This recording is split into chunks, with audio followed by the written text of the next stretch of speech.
Good evening and welcome to Gravitas. I'm Palki, Sharma, Upadhyay. Let's get started.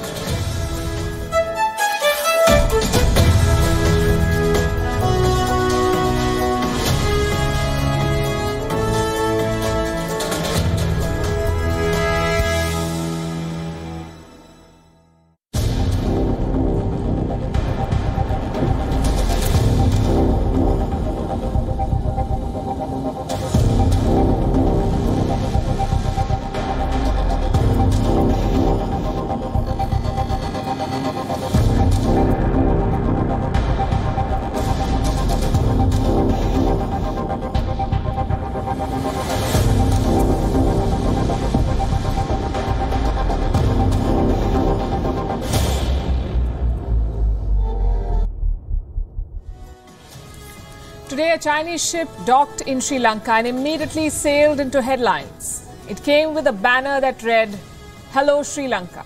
It docked in a port that is controversial and has become a textbook example of the perils of Chinese debt.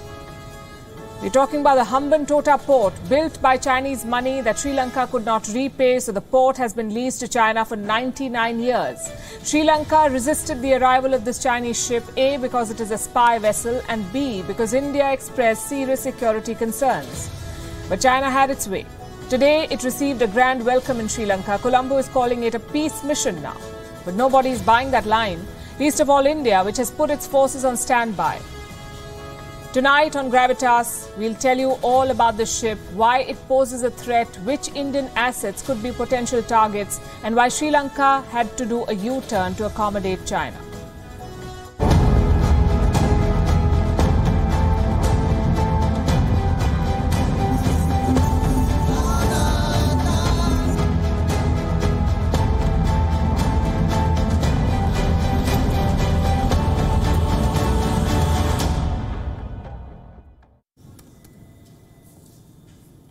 That's the Chinese ship everyone is talking about. It's called the Yuan Wong 5. Is it a research vessel or a giant snooping device? These questions are back in focus because Colombo has made a U-turn. Last week, Sri Lanka refused to let the Chinese ship dock. Today, it rolled out the red carpet for the very same ship, and India has reason to be worried.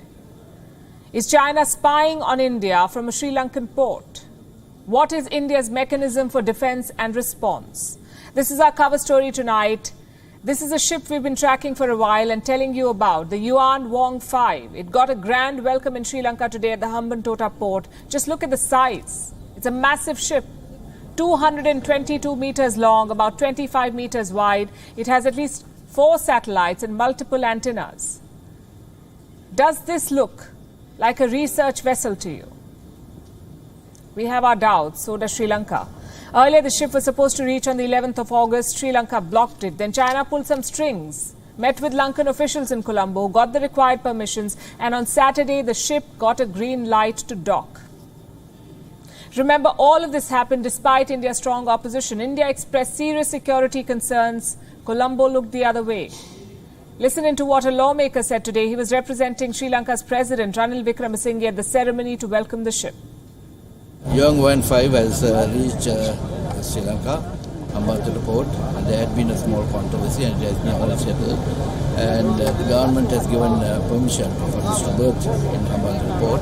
It's a peaceful mission. It's a peace mission, he says. What does that even mean? Earlier they said it was a research mission. Now Colombo says it's a peace mission. No research. The ship will replenish its supplies and leave. Our correspondent Dasuni Atauda has been tracking the story in Colombo. She sent us this report. Sri Lankan government deferred its entry a few weeks ago. Nevertheless, has now allowed for this military vessel to be docked at the Hambantota port purely for replenishment activities. Also, Sri Lanka's Ministry of Defence has made it very clear that they had requested the Chinese military vessel to prevent from any and all research activities during its week-long stay here at the Hambantota port. So Sri Lanka told China to drop the research plan, replenish supplies on the ship and leave. And China has apparently agreed. Its ambassador to Sri Lanka was at the Hambantota port today and he did not miss the opportunity to take a dig at India. Listen to this now. You have experienced some different rough weather this time on the Indian Ocean. The protocol of Yuan Wong 5 to Hambantota finally comes through. It manifests not only your courage, tenacity, and invincibility, but also the deep-rooted, unfading, and enduring friendship between our two countries. The Chinese ambassador wanted to make sure that his message was heard, so he came with a translator. Where does this episode leave India? India has security concerns related to the ship, and these are legitimate concerns. Experts call the Yuan Wong 5 a spy ship, and for good reason. Let me tell you more about the ship first. First of all, what is Yuan Wong? This is a generic name for a fleet of Chinese ships. They have about 7 or 8 of them. And this particular ship, the one that's docked at Sri Lanka's Hambantota port, is ship number 5, hence the name Yuan Wong 5. Now let me tell you what the ship can do. It has a lot of equipment on board, and I have a list. There are optical, laser, passive radio and radar devices. What are their applications? What do they do? They can monitor 3 kinds of launches: satellite, rocket and intercontinental ballistic missiles. There are distinct military applications of these tools. The Yuan Wong ships can in fact track ballistic missile trajectories. They can monitor satellite and space vehicle launches, and that's what makes these ships a critical part of China's missile and space programs. But these ships can do a lot more than that. They can also gather what's called technical intelligence. What is technical intelligence? In the simplest of terms, it is information that is useful for the Chinese military. It was supposed to be a research ship. Where does the military come in?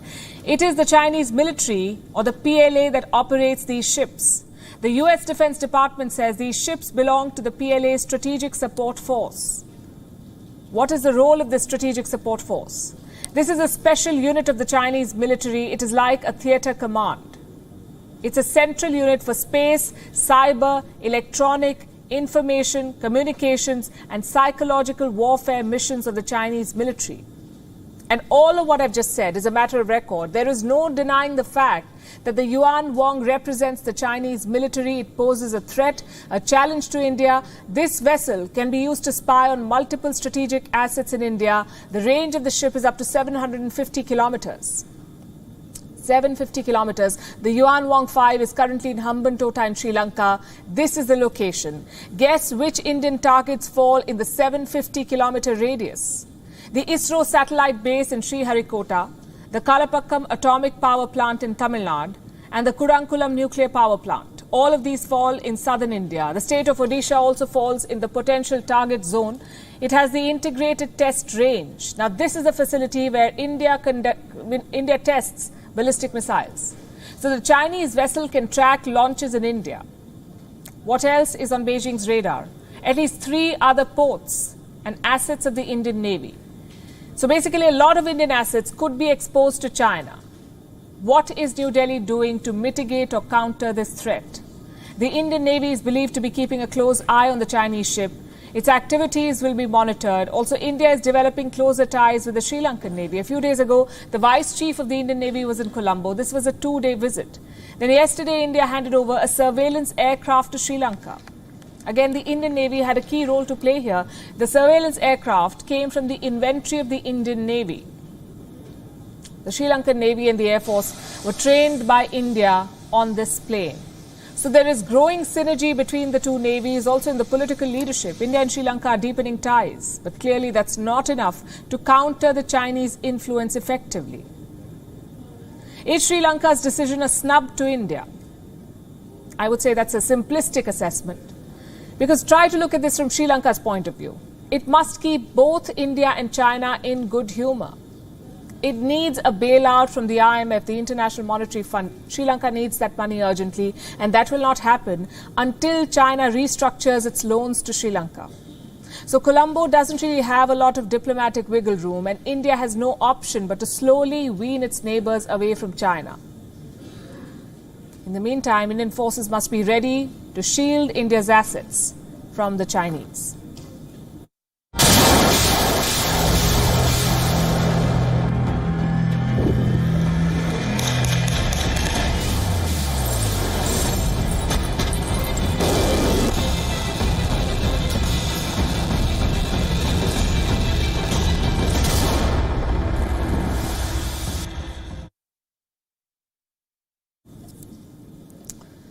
And for every offensive, you need weapons. You must either make your own arms or import them, which brings us to the global defense industry. Every player in this market uses the same catchphrase, combat proven.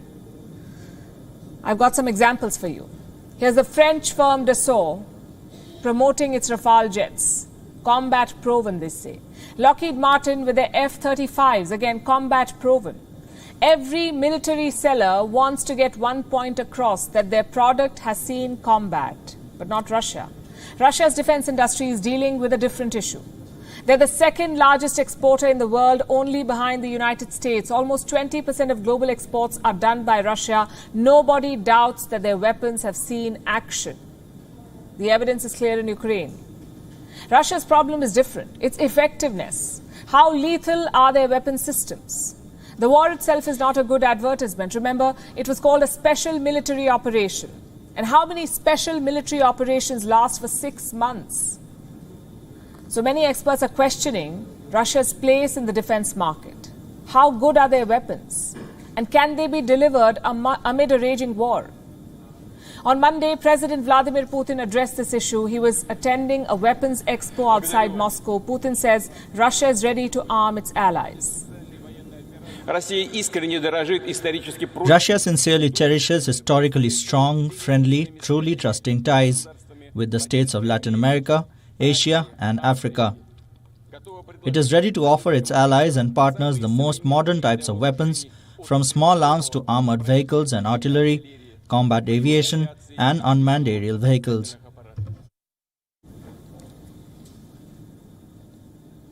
And that's not all. Putin claims Russian weapons are far superior to Western ones.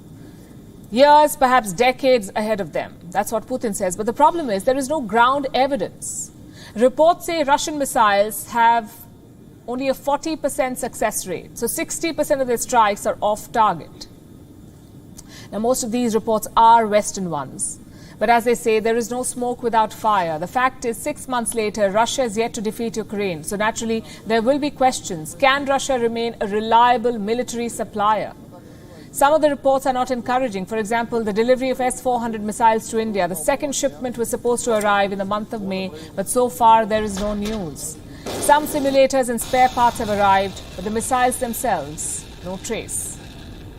Another example is the Sukhoi Checkmate. It is a fifth-generation fighter jet. It was supposed to be Russia's answer to America's F-35. Production was scheduled to begin in 2025, but after this war, it has been pushed back. The new target is 2027.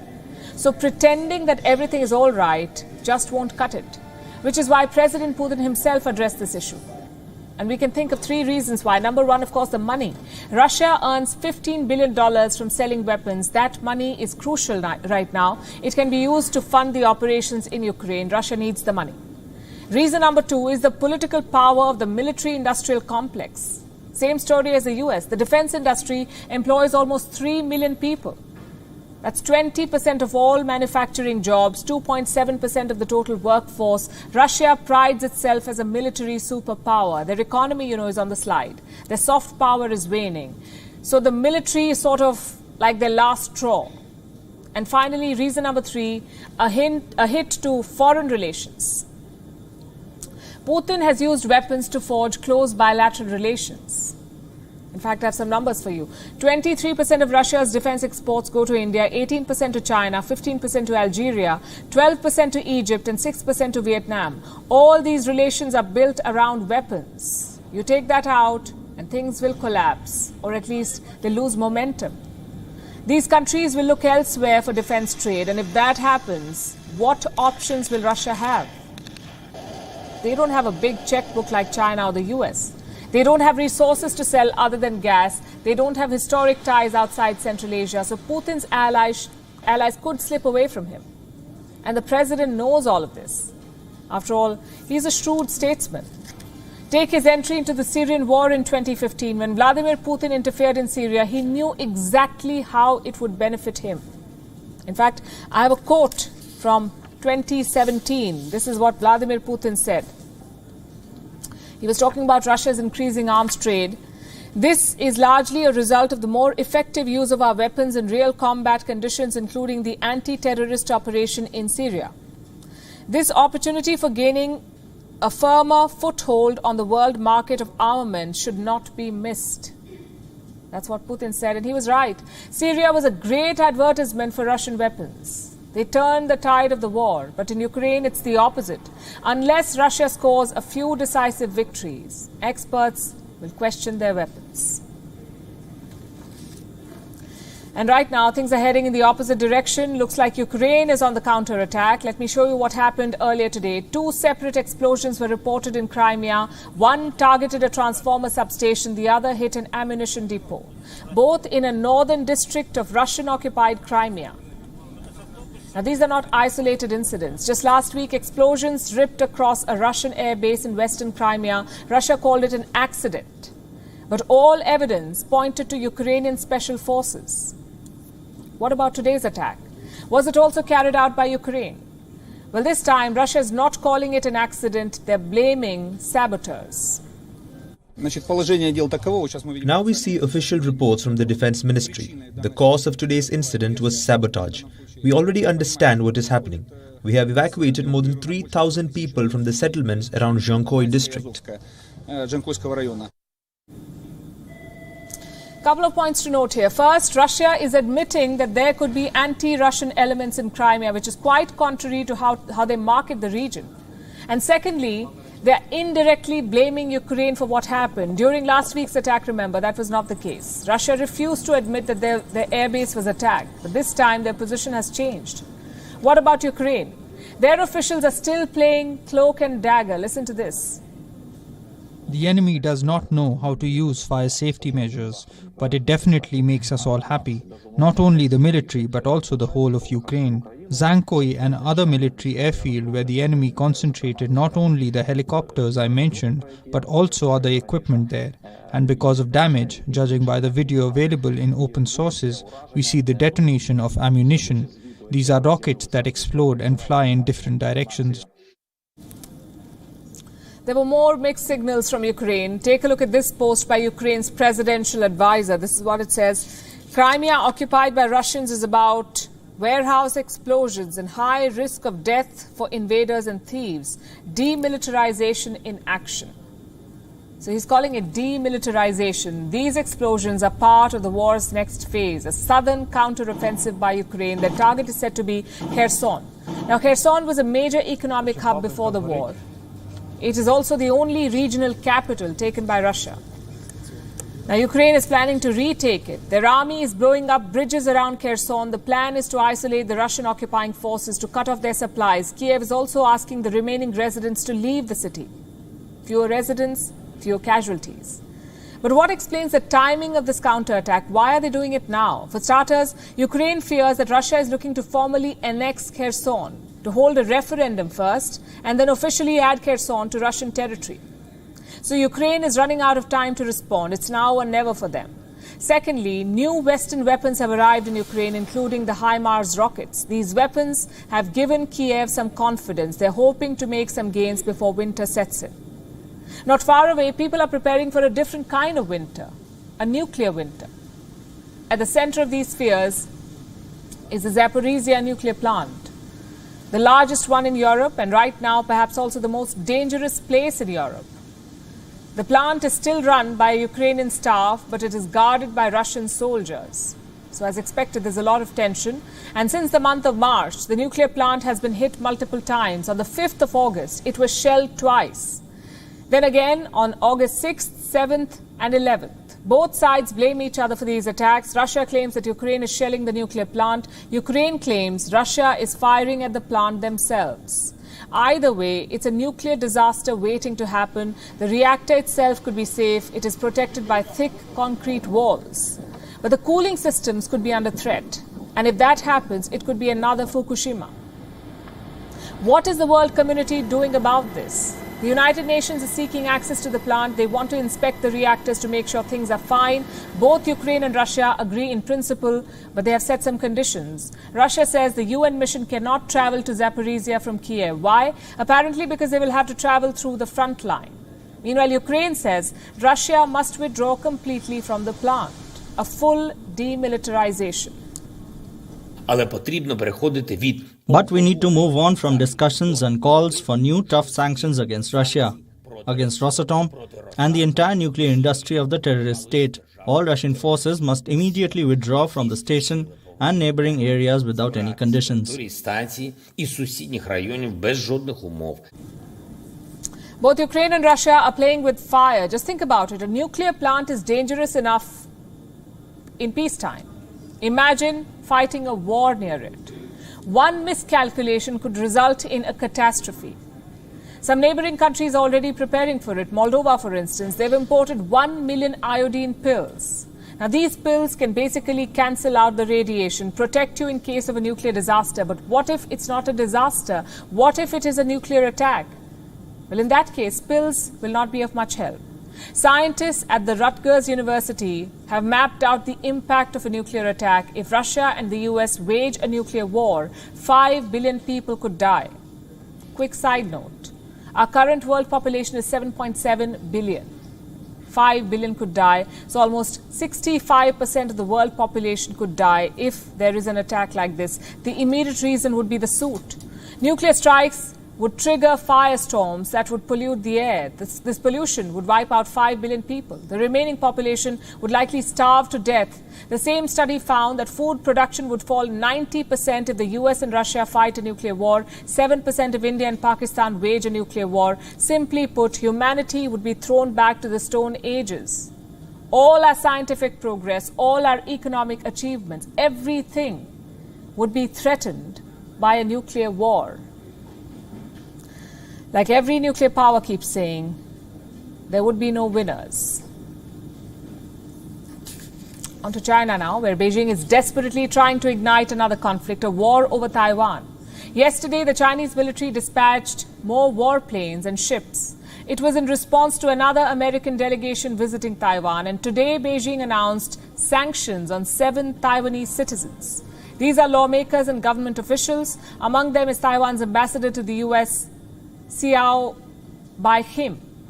Also, the Secretary General of Taiwan's National Security Council, Wellington Koo. China calls them dangerous separatists. The sanctions were announced in a broadcast by the Chinese state mouthpiece, CCTV. A spokesperson of the Taiwan Work Office of the Communist Party of China Central Committee on Tuesday announced sanctions on the listed Taiwan independence diehards. The spokesperson said that actions seeking Taiwan independence constitute the biggest obstacle to China's reunification and a grave danger to the national rejuvenation. What do these sanctions entail? Officials from Taiwan will not be able to travel to China anymore. Companies linked to these officials will find it hard to operate in China, and that's all. So basically, the sanctions are mostly symbolic, but they feed a narrative in China. Remember, China sees Taiwan as a breakaway province. It threatens to use force to retake Taiwan. So for Beijing, this crisis is an opportunity. And Xi Jinping is leveraging it. He is painting these American visits as a challenge to China's sovereignty. He has mobilized the entire state machinery to push this narrative. Every day, Beijing threatens democratically elected leaders of Taiwan. Listen to the latest. China has taken firm measures to safeguard national sovereignty and territorial integrity, which will be felt by the separatist forces of Taiwan independence.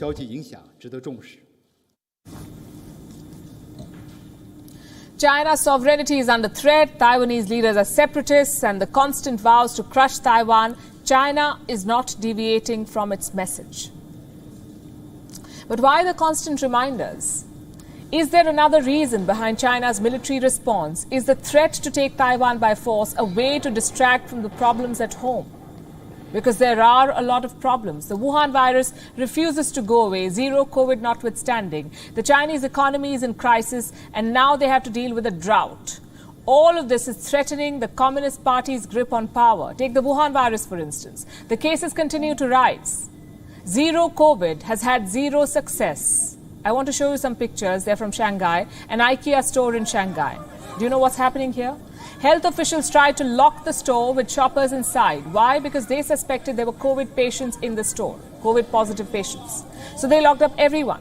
The shoppers tried to escape. They tried to overpower the security. It was complete chaos. You have to look at this.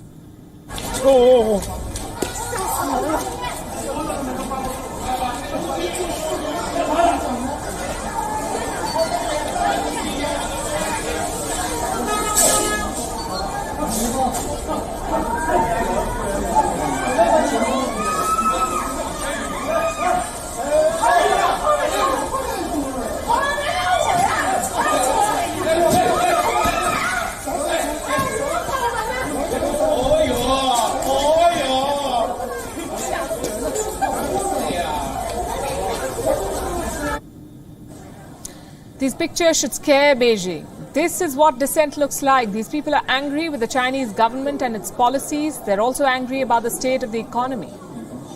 Thousands of home buyers have boycotted their mortgages in China. Experts say the Chinese economy is in a quote-unquote desperate situation. Even China's central bank has admitted to the problem. They admit that there's a crisis. Yesterday, they cut interest rates to encourage more people to take loans. You heard that right. I'll put it in context. In recent months, reserve banks of over 40 countries have raised interest rates. 40 countries. Why? Because they're trying to control inflation. They want to restrict economic activities, so they have raised interest rates to curtail borrowing. But China is going in the opposite direction. It wants people to borrow more money because China is already believed to be in a recession. The Chinese economy is shrinking. The country's longest river, the Yangtze, is also shrinking thanks to a drought in China. Over 1 million people are affected. They don't have water. The Jiangxi province is the worst hit. 83 counties and 11 cities in this province desperately need water. More than 140,000 hectares of crops have been damaged. There is no water to irrigate these farms. These are all problems that the Chinese state is failing to solve. So what do? Push a nationalistic cause to distract people and rally support. The military escalation in Taiwan is the perfect smokescreen. The problem is, military escalations are a tricky proposition. Sometimes they have unintended consequences, like war. We are going to shift to Africa now. A key election has ended in controversy and heartbreak in Kenya. The country voted for its next president last week. After a lot of delay, the winner was finally declared. Take a look at what happened next.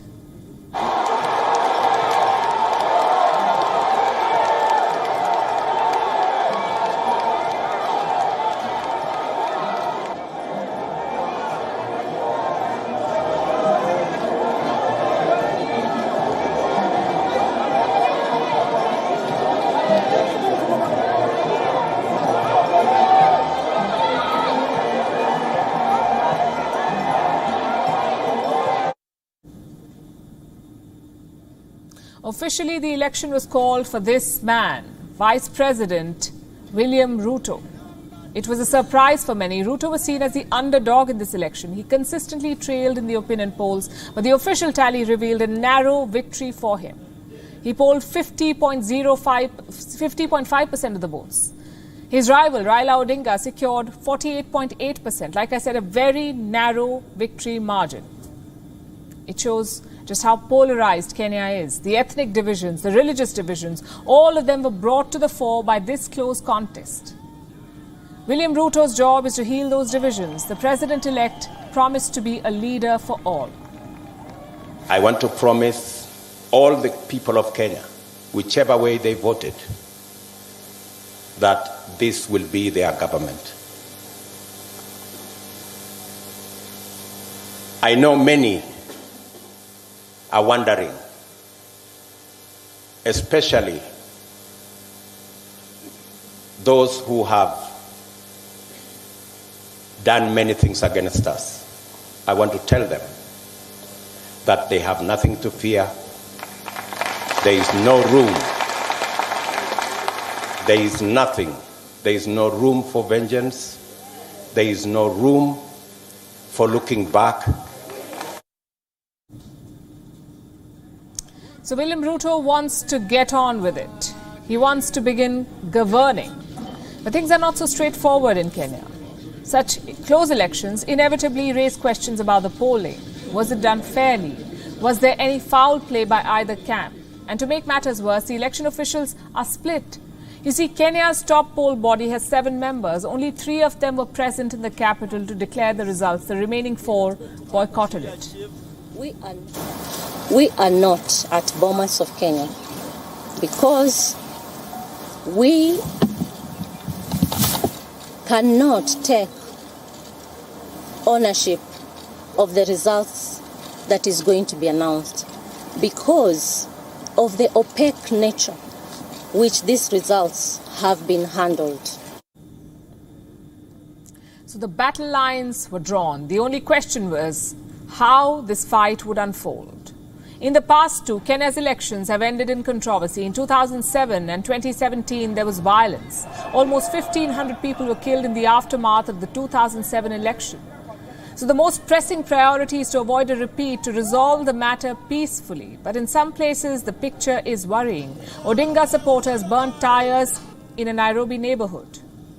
While in the city of Kisumu, they clashed with police officers. Tear gas was used to disperse them. Take a look at this.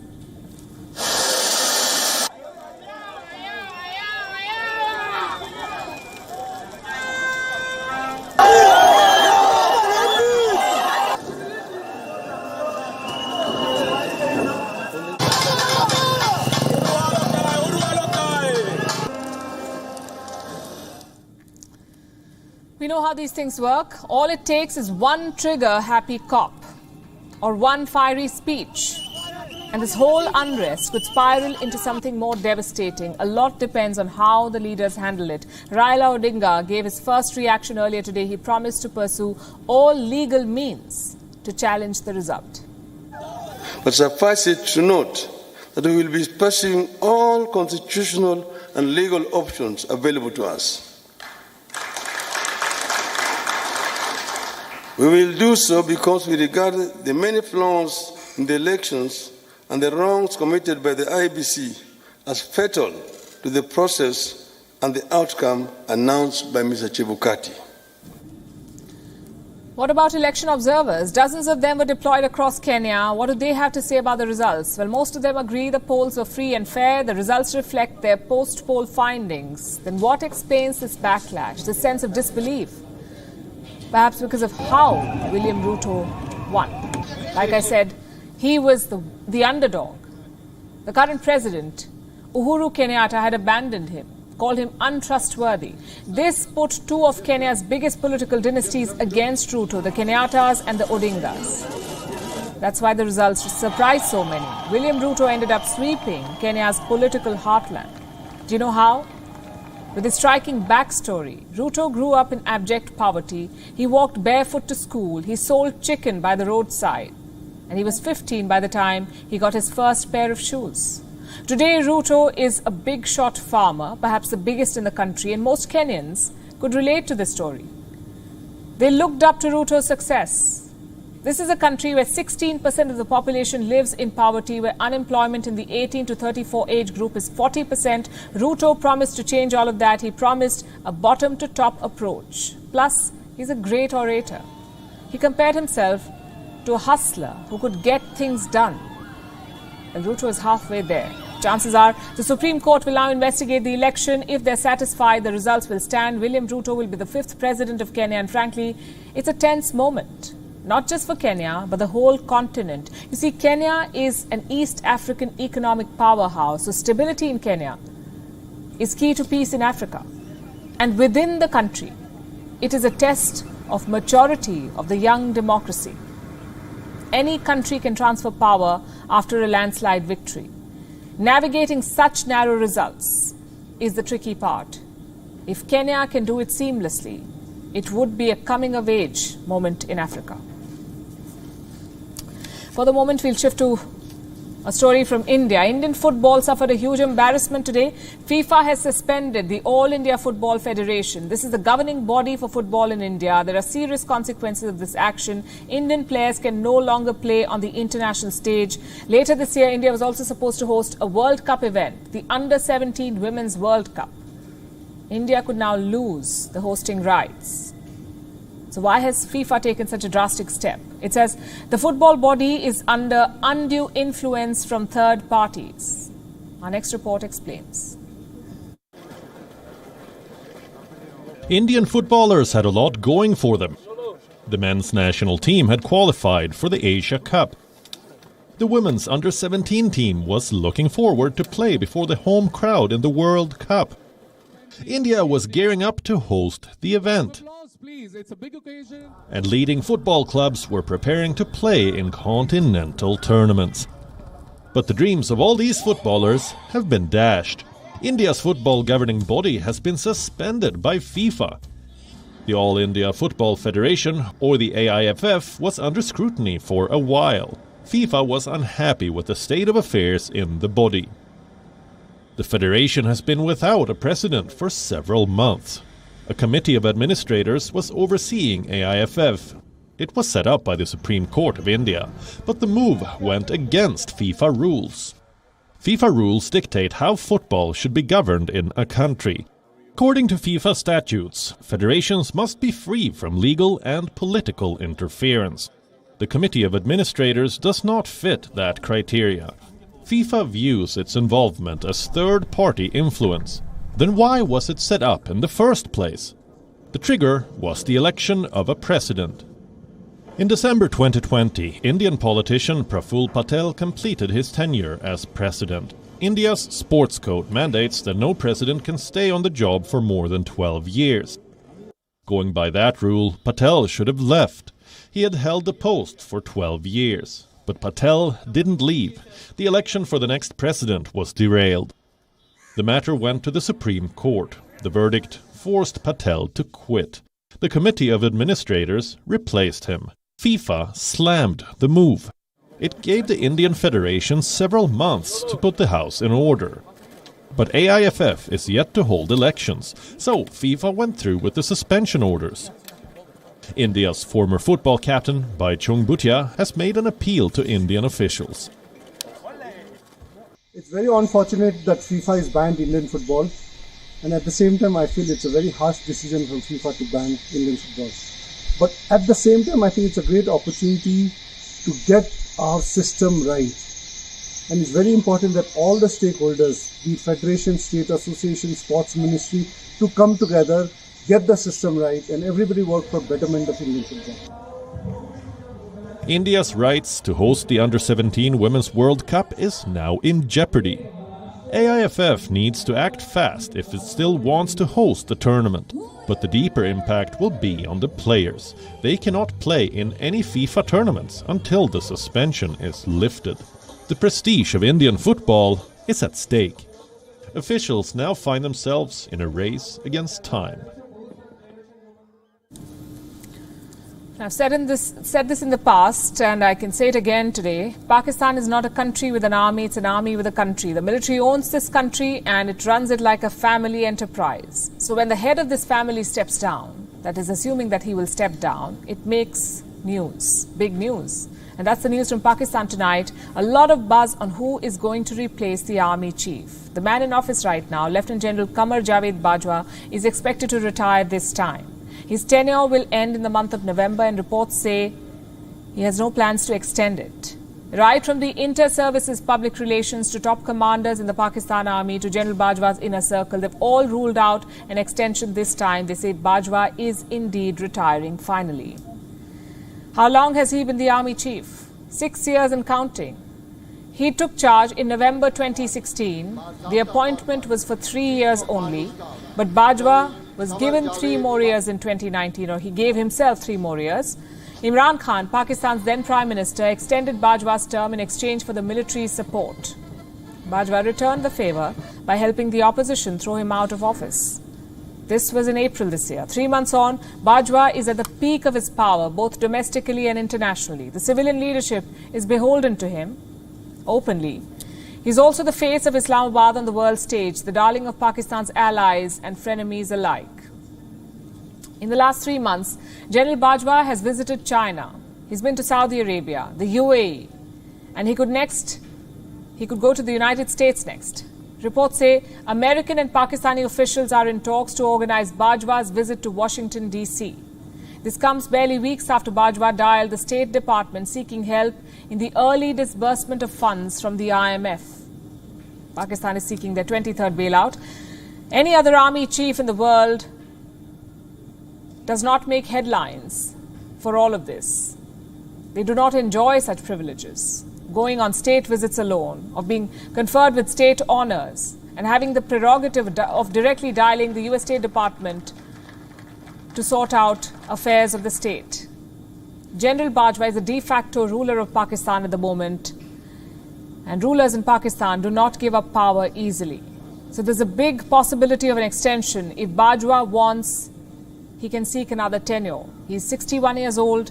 The age limit for an army chief in Pakistan is 64. General Bajwa can push for another 3-year term. But suppose he does not. Who will replace him? A lot of names are doing the rounds. 5 of them stand out. 5 lieutenant generals with the same experience as Bajwa. The first one is Lieutenant General Asim Munir, the senior most among the lot. Right now he serves as the Quartermaster General of the Pakistan Army, a position which looks after supplies for the army. The second name is Lieutenant General Sahir Shamshed Mirza, a 3-star general. He's currently the commander of Rawalpindi Corps. The third name, Lieutenant General Azhar Abbas, the current Chief of General Staff. Previously, he commanded the X-Corps, an army wing which operates solely in Pakistan-occupied Kashmir. His experience in POK has made him the front-runner. The fourth name is Lieutenant General Nouman Mahmood, a 3-star general. He's worked closely with foreign intelligence agencies, including the CIA, during America's withdrawal from Afghanistan. Right now, he's the President of Pakistan's National Defence University. The fifth and last name is of Lieutenant General Muhammad Amir, a close confidant of General Bajwa and a former military secretary to the Pakistani president. His friendship with Bajwa has made him a front-runner for this top post. So if General Bajwa retires, one of these 5 could be the next army chief of Pakistan. The appointment will be made by the current Prime Minister, Shehbaz Sharif. Reports say he will take a final decision by September, or he'll be conveyed the final decision by September. What will this decision be based on? Suggestions by the current army chief, consultations with Pakistan's president, also with his older brother Nawaz Sharif. You see, Pakistan has had 10 army chiefs since 1972. Out of them, 5 were appointed by Nawaz Sharif. Every time he came to power in Pakistan, he named a new man as army chief. None of the appointments worked out well for him. In the end, Sharif was deposed in a coup by the army. Now his brother is in power and he has to pick a name. We hope he chooses wisely for his own sake. After all, his political career may depend on this choice. We'll track the story for you. For the moment, we talk about what's happening in Canada, what is making news in Canada. The future of Hockey Canada is in peril. It's the governing body of Canada's national sport, ice hockey. Right now, this body is mired in a sex scandal. It faces accusations of hiding sexual assault lawsuits against its players. What's worse, these lawsuits were settled with money which players pay as registration fee. Here's a report. Ice hockey is Canada's national sport, the closest thing to religion outside the church. Each year, it generates $11 billion for the economy, with $1 billion in tourism revenue alone. But a recent scandal has turned this game into the nation's shame. Seats at an ongoing championship are empty. TV ratings have dropped abysmally. There are calls for an all-out boycott. In a country defined by ice hockey, such developments are striking. So what happened? A sex scandal. The governing body of the sport tried hiding a sexual assault case. There are accusations of sexual abuse against its 2018 World Junior team. A lawsuit filed on April the 20th. A woman said she was assaulted by 8 members of the junior team. She claimed to have been intoxicated by the players at a 2018 party. Hockey Canada quickly settled the lawsuit by paying $3.5 million Canadian dollars to her. As for the players, they were neither suspended nor were their names disclosed. It's been 3 months. The scandal is only getting bigger, with more stunning revelations each day. Investigators say the money used to settle the lawsuit by Hockey Canada came from a fund financed by the registration fee of aspiring players. This multi-million-dollar reserve fund was used solely for escaping lawsuits. Since 1989, $7.6 million have been spent from this fund to settle over 9 sexual assault cases. The existence of such a fund raises more questions. Was membership fee alone used to settle lawsuits? Or was there more? You see, Hockey Canada is a state-funded body. It gets 6% of its annual budget from Ottawa. It has received over $48 million of taxpayer money in the last 10 years. Was this money also used to settle sexual assault lawsuits? Investigators are looking for answers. The Prime Minister of Canada isn't taking any chances. He has already cut all federal funding to the body. Brands have also distanced themselves from the body. They've pulled down ads and halted sponsorship deals. As for the fans, their faith in the sport has been shaken. Because this scandal is not about one player or one team. It's about the culture in the system. A culture of impunity where sexual assault victims are silenced with the money that aspirants pay to pursue their dreams. With that, it's a wrap. We're leaving you with Gravitas images. Thanks for watching.